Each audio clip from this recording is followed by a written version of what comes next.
Welcome, everyone. Thank you for joining us for today's webinar, From Strategy to Execution, Assessing and Revamping IT/OT Architecture in the Oil and Gas World. This is the second webinar in a four-part series. I'm Candace Miller, Senior Director of Global Events at Birlasoft, and I'm excited to share more about our upcoming panel discussions in this series. If you missed it, we encourage you to view the first webinar on conquering the oil and gas production problem, how to rethink the use of digital-led virtual assets. A link to view the previous webinar will be included at the end of today's session. Today's webinar is a follow-on discussion focused on assessing your current asset architecture, the value it can bring as it relates to your future strategy.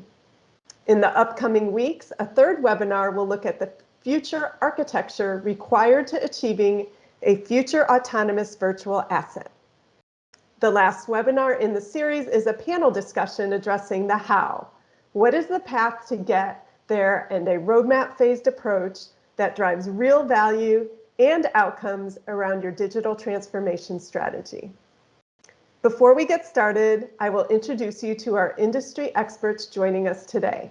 Let's welcome back Henry Wren and Ed Hernandez, oil and gas production advisors with Birlasoft's partner, REN DATASIM. Today's moderator will be Todd Wolfe, Director of Operational Technology within Birlasoft's Oil and Gas Business Unit. The agenda for today will cover a review of the current typical apps for 5 major scenarios across the oil and gas production value chain.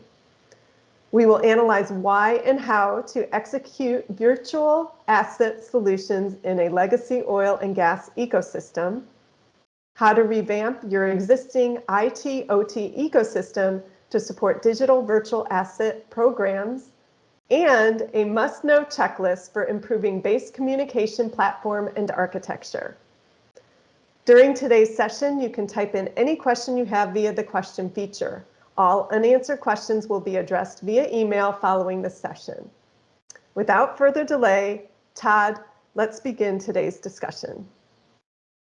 Thank you, Candace, and thanks again for everybody that's taking time out of their busy schedules to attend this webinar and visit with industry experts like Ed and Henry and our partners, REN DATASIM. And one of the things I wanted to just chat about before we get into it is, Ed and Henry, I'm sure you've experienced it quite a bit, but at Birlasoft, you know, we've dealt with a lot of customers going down this digital transformation strategy. And a lot of them jump into it and they really don't understand, you know, the end game and what the real strategy is and where they want to go with it to get the outputs that they want in the end. And so our previous session, and I would encourage, as Candace said, to go back and view it, was talking about that, rethinking what that future virtual asset looks like and how sensors and robotics apply to that. And so it's very important that you understand what that end game looks like and the strategy to get there. And so as part of this, today's session is, as you mentioned, Candace, is focused around your current IT architecture and trying to see how you can leverage that and to map it into this longer term strategy as well and look at the pros and cons. So, you know, I'll open it up here, Henry, to you first and talk about, you know, what are some of the more common architectures and applications that you see today in the designs?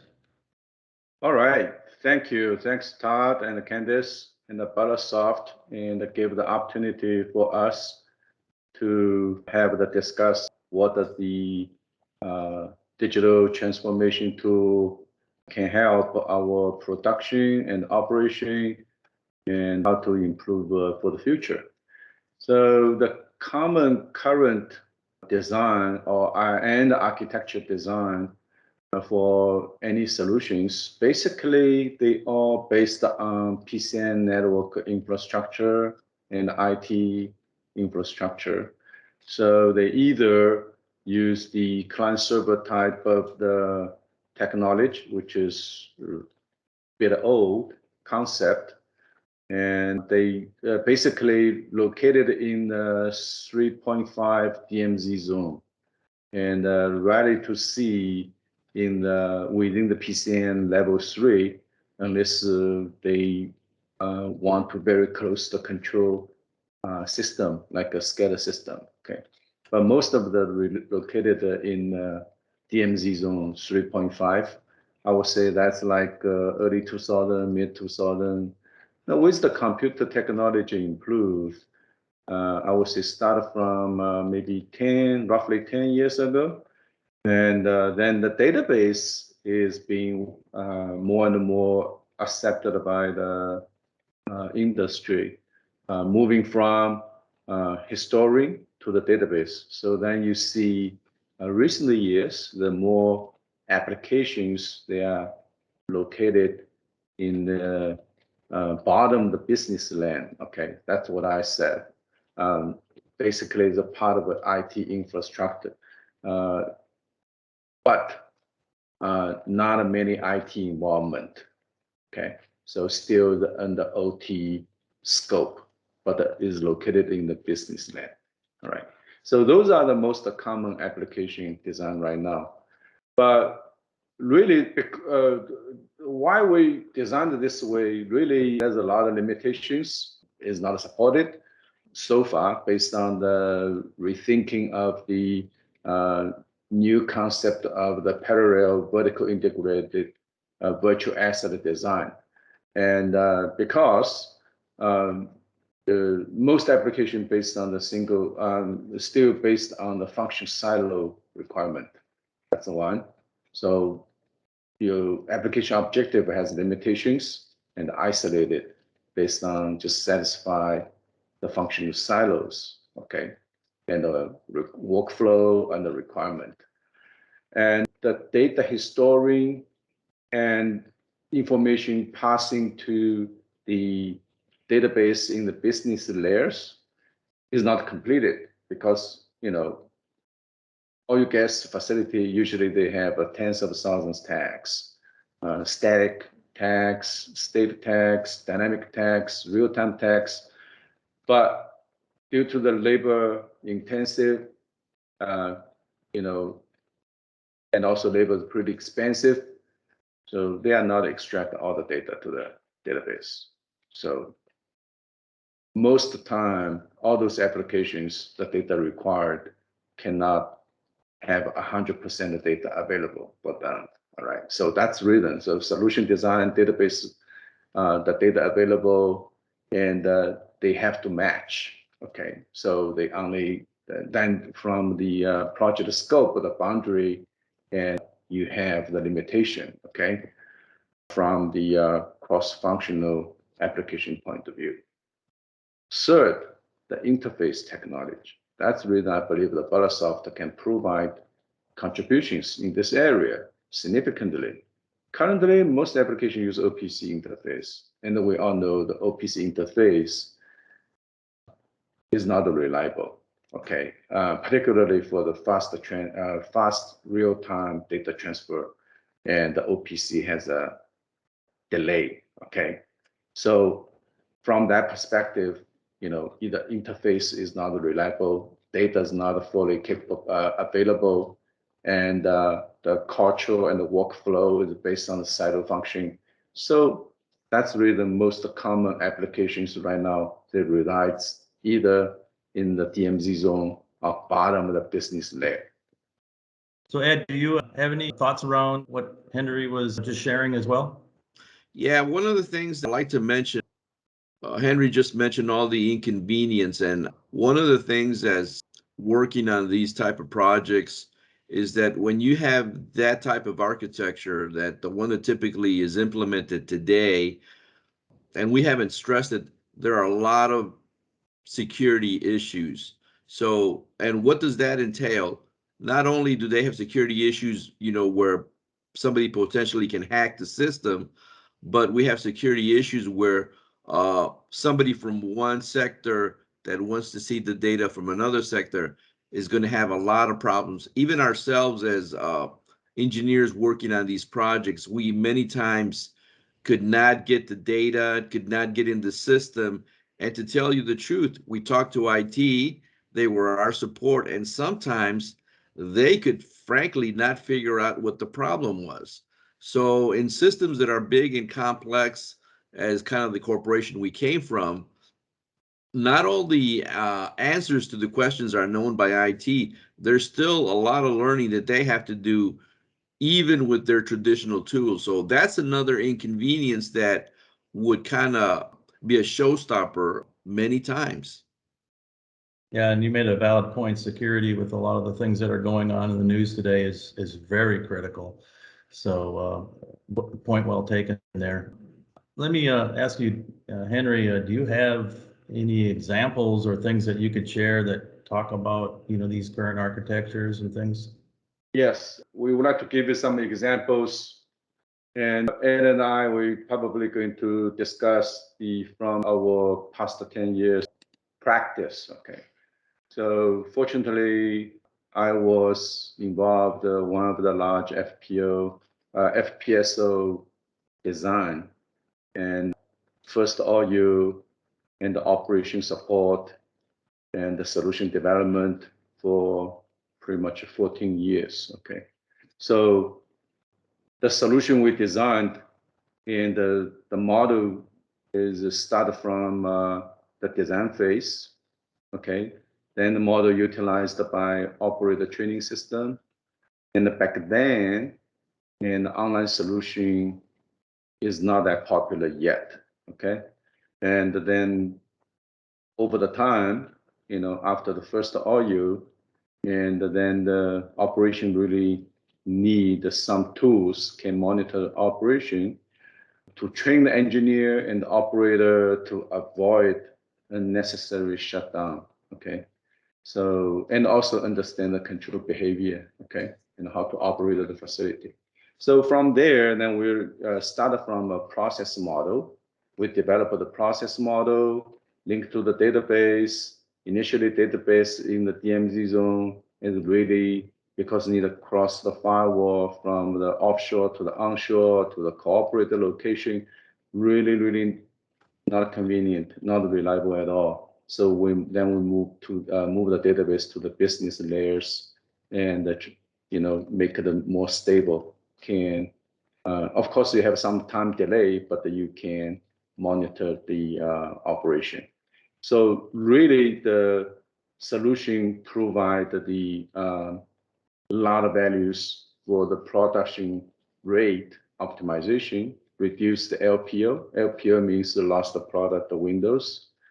And most important is provide the platform for all the disciplined engineers, and they can go to the same platform to analyze the weekly to weekly production plan. Otherwise, and they don't have the common tool or platform can be shared to discuss each function silos operation objective view. But most time those their views is not aligned, is contradicting each other. And everyone insisted in their view or their plan. So how are you going to through this discussion use the simulation tool to present our solution results to enter the best optimized solutions, right? Ultimately goal, you need to produce more oil, reduce the downtime, and keep the safe operation, right?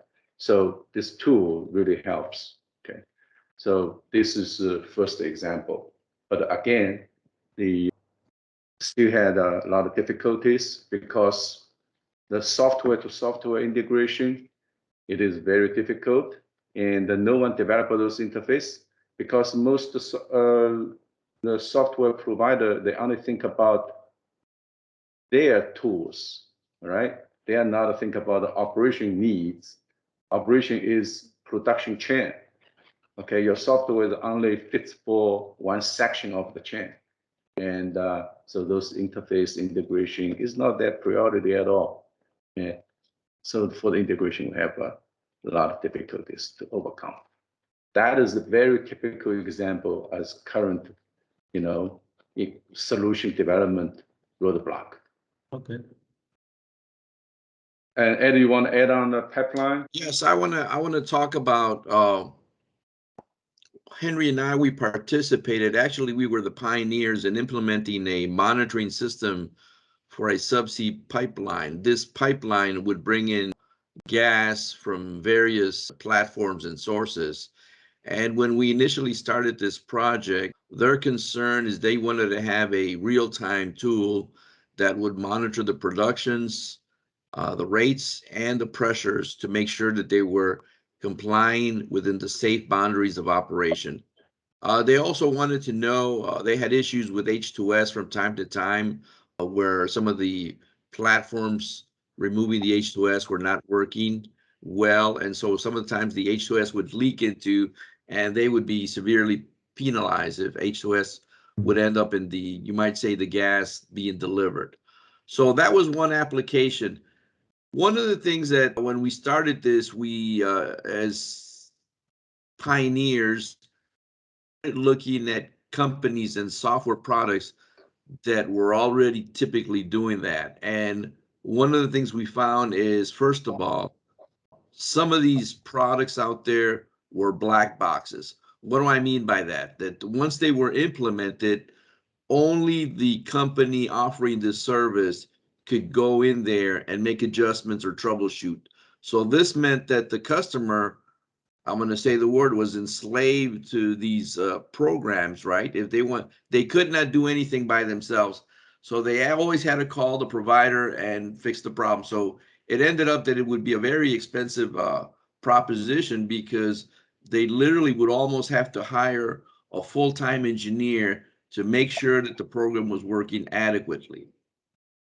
Number two, whenever we sit down and talk about we want to implement a system like this, operations or planning usually has some ideas. The other thing we learned is that when we sit down and, make the plan and say what the functionally should be, and when we implement it, we start finding out so many new things that we never talked about. And the application just grows and grows. And you find that some of these features that you thought were going to be important, they're not important. And things that you never talked about become important. So what do I mean by this? It's very dangerous sometimes to implement a system that's going to be very hard to modify. So we need to have flexibility. And in our case, we had that flexibility because we did it in-house. And let me just give you an example. We had some dashboards configured, and then they found out that some of this information or operating modes that they thought were going to be important were not important at all. We had to reconfigure and now started discovering. And this is a process that's going to take, I think, in any scenario. As you start the system and you start looking at the true performance of real-time data and how it behaves, you realize so many other things that you have missed. So that's why you need the flexibility to implement that. And then we started adding other tools, not only one program, but other simulation models to give us the answers. From there on, we also started adding other features, like not only monitoring the rates, the pressure, we started monitoring corrosion, we started monitoring what we called vibration analysis. So when the gas would flow at a certain regimes, the pipeline could vibrate, the potential to vibrate, and we started looking at reliability. In this case, they had a shutdown because there was some solidification, right? They had hydrates formation. So with that, we implemented another program that could track multi-phase behavior. So again, in an example like this, you find out that even though you plan and you talk with operations and engineering and planning, when you implement the system, you're going to be surprised by so many details that you never talked about. And you want to have the flexibility to change the system or upgrade the system. That's something that was a very valuable lesson, as you don't want a system that's going to be very rigid, because in time it's going to be abandoned, and that's going to be just a total waste of money. And these systems, if they're done specially by a specialty company, they can be very expensive. Yeah. Yeah, I would like to add a few comments and also give the few of the examples. Okay, so in the early days, in those solution, client server solution designed is to solve the targeted problems. Okay, you can call it simple, maybe few of object, very clear. But with our facility getting more and more comprehensive, all right, and our problem also become comprehensive, then solution to solve the problem or monitor the problem and also our behaviors also need to be integrated, all right? So especially these days, and really those tools is to support all the backbone of the decision supporting center, or what we call the integrated operation center. Okay, so used to be only for engineer use. Now it's not just engineer, it would be the operator, and not just operator, and also management. So pretty much all the functionality to support this facility got to access some information from this integrated decision supporting platform. All right. So this is, you can see the OT-IT integration is really required in order to build this backbone. All right. So from that perspective, that's what I say for the FPSO, for the pipeline network, and all those is a larger system. We integrated from the reservoir, wellbore, subsea, riser, topside, and all the way to the injection and all the way to the product to the sales point. All this you can see, and is not just a digital twin hardware side, but also you have the fluid side, and the fluid side with the pressure reducing and the behavior is changing. All right, so no one software could cover all. It has to be multiple software, the disciplined software plus IT, OT integration, interface work together, right?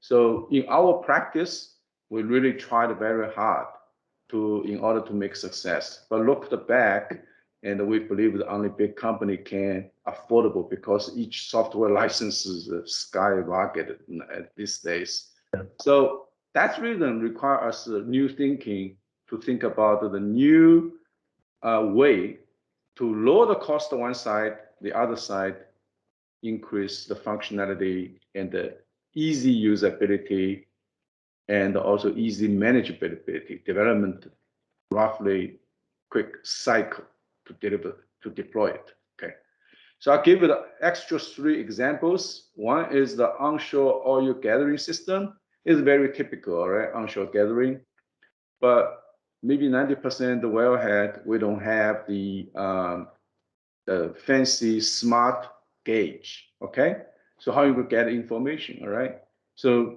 that's the reason we talk about the robotics. Maybe we have some kind of robotics, you know, to look at the gauge, to analyze it. You know, the gauge always vibrates, but the smart robotics can screen out and get rid of the noise, get the value, real time, send to database. Then from there, and from the database, doesn't matter in which layer, local layer, all right, or local center or corporate center. And from there, once you have a data, then you can do all kind of the virtual sensor modeling or the ML, AI modeling, right? And then to support all the function, even the accounting allocation, all right? Business model, okay? Most oil field, they are partnership, all right? And how you're going to produce sometimes is not always justified, okay? And it has to be favorable to someone, some partner, maybe harmful the other partner, how to make it even, all right? There's so many issues you can solve based on those virtual asset framework, okay? This is one thing. And another is, Ed mentioned the corrosion. We also did the corrosion monitoring real time for the refinery, okay? And you use the empirical, the correlation, proxy models to access the corrosion around the column, okay? from the bottom to the top and utilize this concept and extract the data from the DCS, extract the data from the planning database, extract the data from the lab data, and send to the database, and send to the model, and then the model run 24/7, all right? And give the corrosion index to the different location. And this is called a virtual sensor, all right? So this, then we also did the, it was based on the our ideas, and we, once you have an IOC, then you can put all the information in the one operating envelope. Okay, we call it integrated operation window. And as today, typical operation window including all the sensors and major index. All right, but all those sensors index or virtual sensors also can including the integrity, reliability information associated with the process production information, right? Associated with equipment health index information, right? So how we're going to create the reliability index and the integrity index. And I started this work maybe 5-6 years ago, as today adopted by Deepwater as a research program. And really, back then, no one working on that. And there's a few of the standards, and the standards used for design, extremely conservative. If you use to the real-time monitoring, all the equipment will be failed because index is too conservative.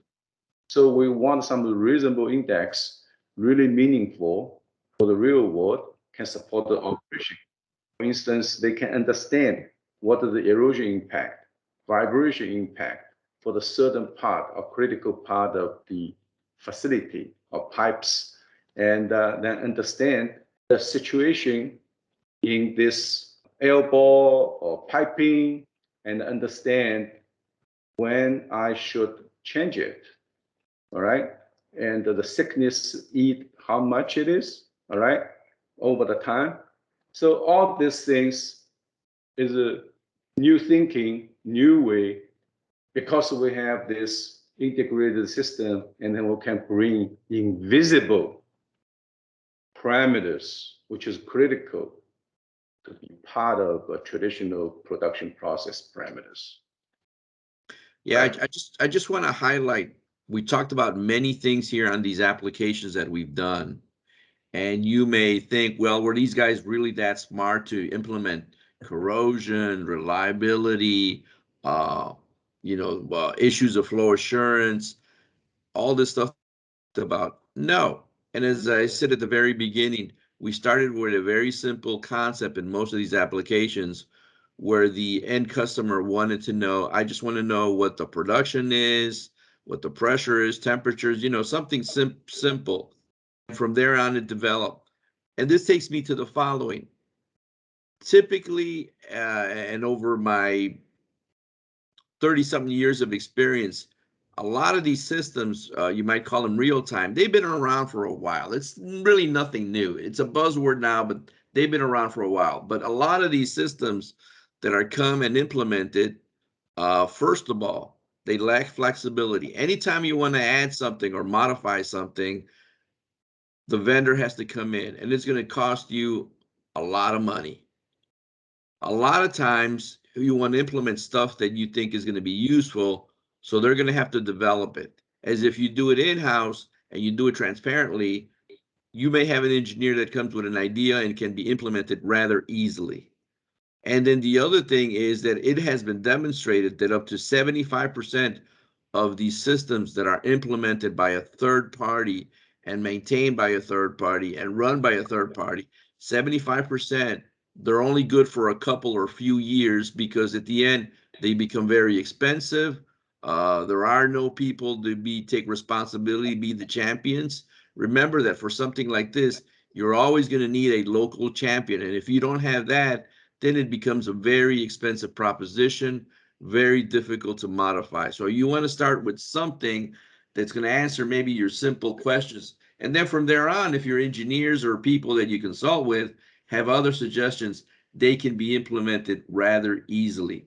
And that's we believe that should be the ideal system that you want to implement. You want something that's flexible, that it's transparent. You don't want any black boxes there, but you want something. And then if you have the personnel and engineers that can be trained and learn, they can take complete control of that. Yeah, a lot of folks are looking for some quick wins, you know, resolving a problem and getting some results quickly with that. So I would agree with that. You know, I appreciate your experiences and listening to these examples, because it really shows through that, you know, you're industry advisors and you have a lot of domain expertise, and I'm sure you've gone through a lot of bumps and bruises along the way, but that's what allows you to come in and look at things objectively and be able to provide some real value to folks. So, but let's talk a little bit about the architecture, the pros and cons of these architectures. You kind of highlighted, I believe, some of them, but maybe we can just tap into a little bit further on that. Eddie, you want to start this? Yeah, the pros and cons. Well, I think we've been talking about this, and really, if we go by the typical architectures that are implemented in most places, which is kind of like in a vertical sense, where they go from the kind of domain to the public to the specific section, it can be very awkward, first of all, to have the communication flow from one to the other. It makes it expensive, right? And then typically right now, they're using software where the licenses now has to be shared. And then that gets to be, again, expensive. So I would say that right now we want to get away from that.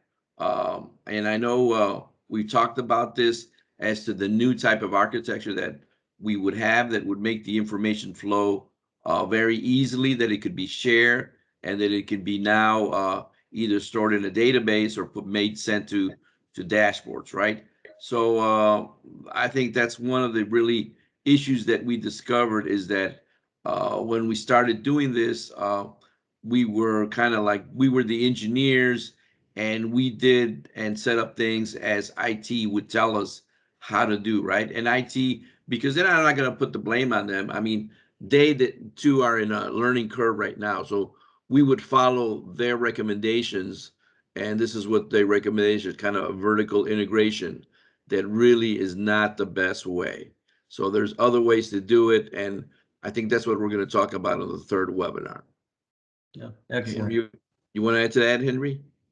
Really, if you talk about the pro and the cons, the current architecture design, I will say after pretty much 15, 20 years, maybe even longer than that, client server type of application design for each functional silo, they are pretty matured.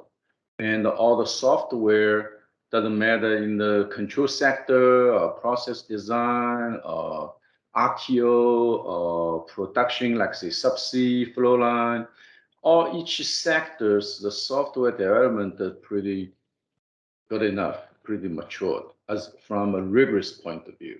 All right. So this is good. The con is when you do the integration, software to software, vendor to vendor, those kind of communication is not there. And they say, yeah, I have it. I have an OPC interface. But as again, or API interface, again, for each project, you have to tweak it or recode it interface or refigure the interface. And a lot of time is not user friendly and not reliable. For integrated solution perspective, you want to integrate a few of the software together and to represent your production line and the operation behavior. And it is a roadblock and a lot of headache problems between those interface. Okay, so we need some kind of easy use, common interface, and let other software where can plug and play. And then as a solution developers or architectures, and will save a lot of time and the cost and develop a more efficient, reliable solution to support production.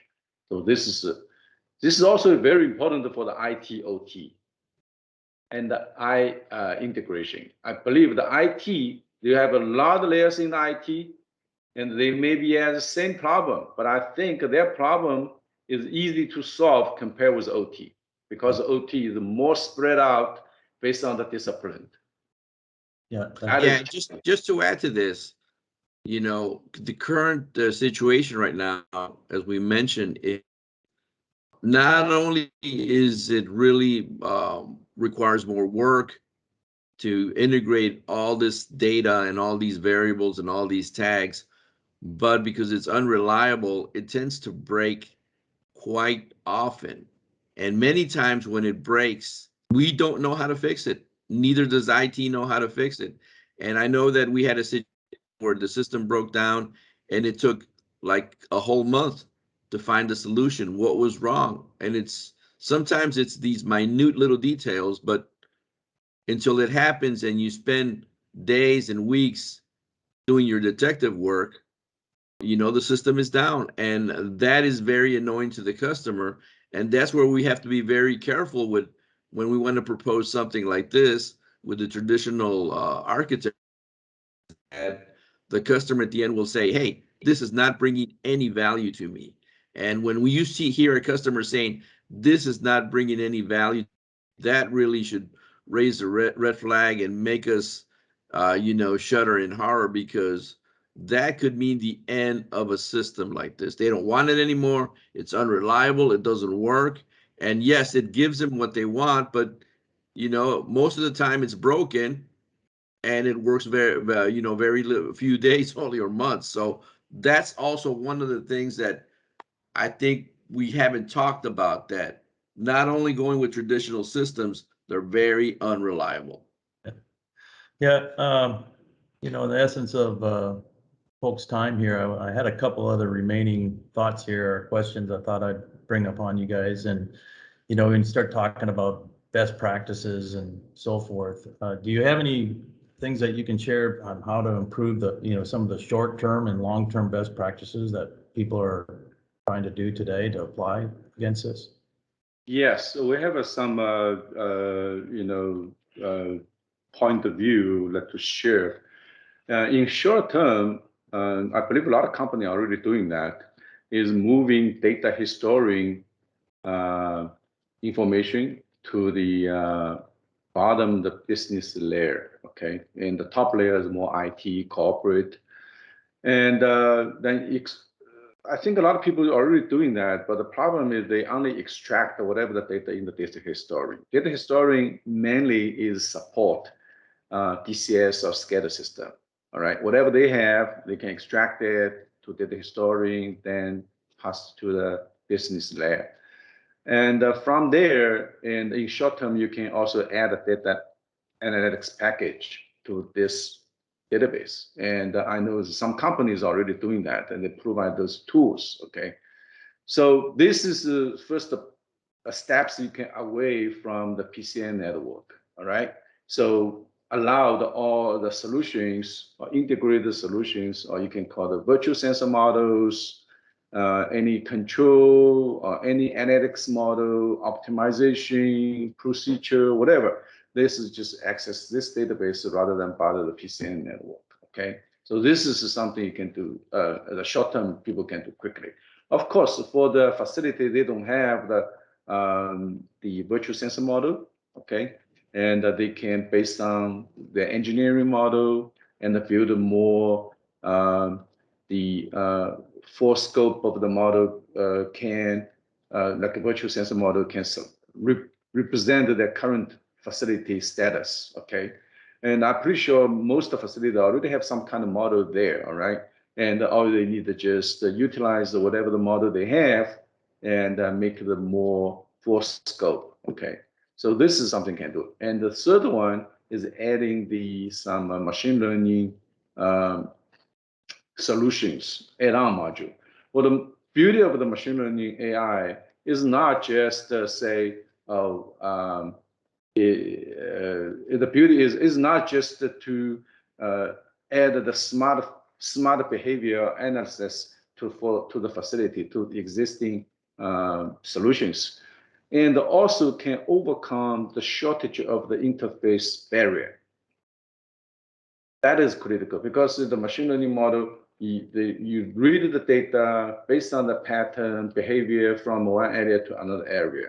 Maybe this area has one software, another area has another software. They cannot communicate with each other. But with a machine learning model, AI model, you can have the wide, broad range to analyze the behavior and the patterns, and you don't need to put a lot of energy and the focus to how to solve the interface issues. Okay, so those kind of things in short term can be applied quickly, particularly for the facility critical sectors.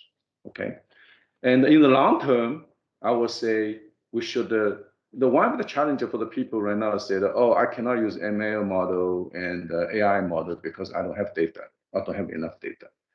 So one of the for the long term, I really believe that we should enhance our rigorous model as part of our virtual sensor model, as part of the vertical integration IoT, create the data, all right, which is you cannot get measured from the real world, right?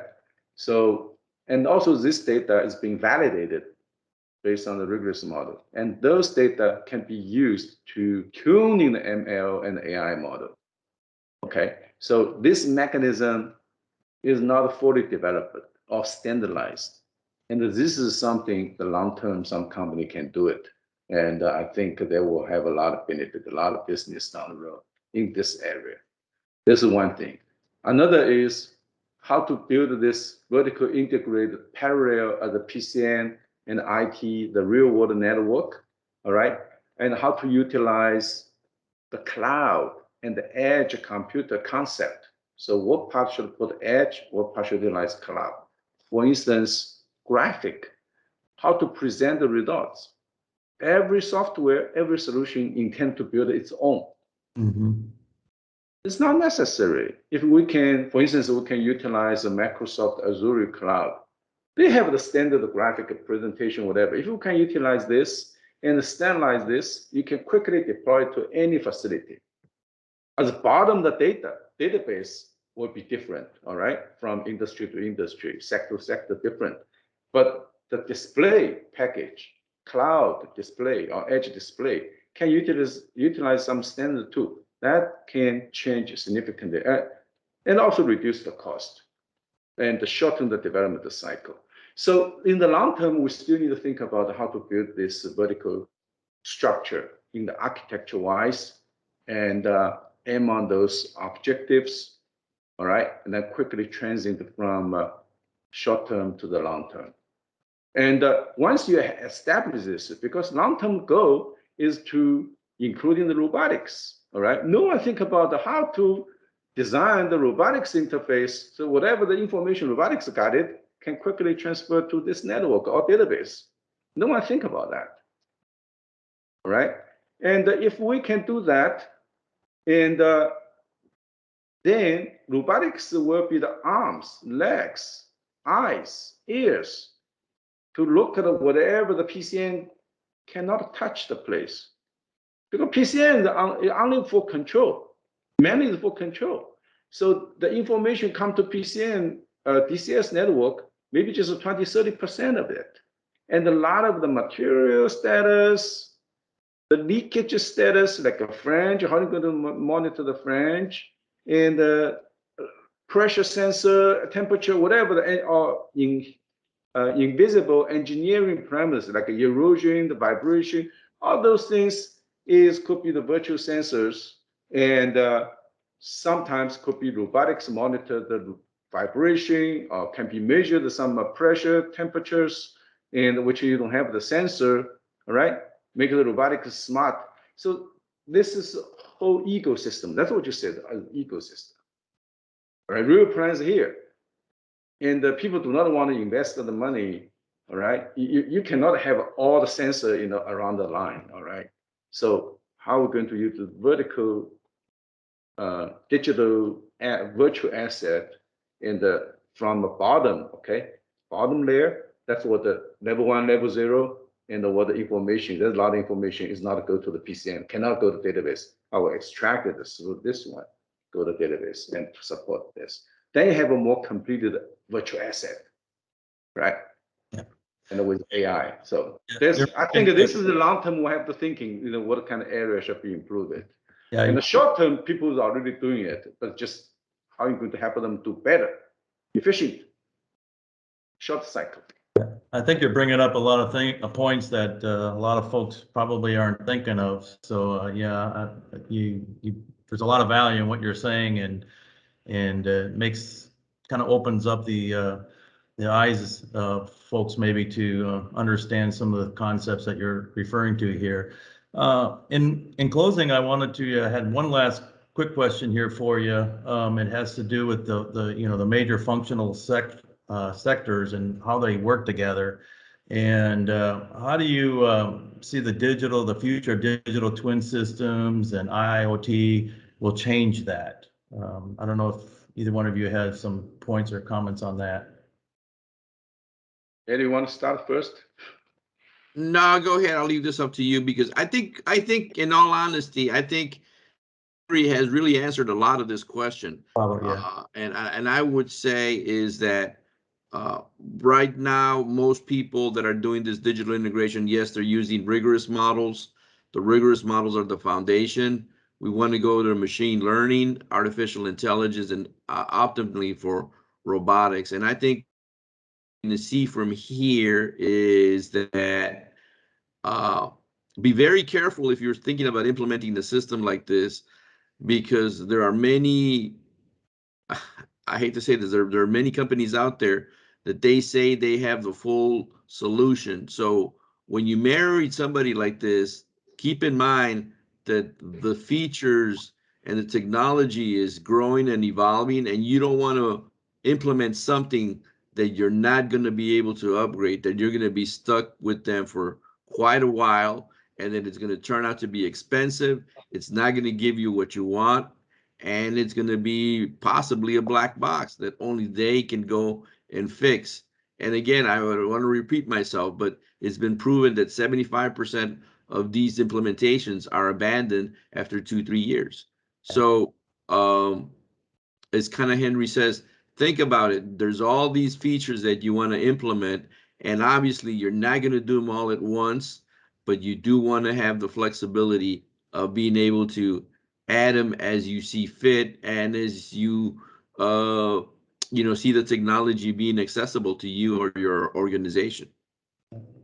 Yeah, I would like to add a few, so we probably already mentioned it many times. So the current major function sectors, they are not work together because this is cultural. This is most of the company is follow the disciplined knowledge base. Okay, so that's how they worked day by day.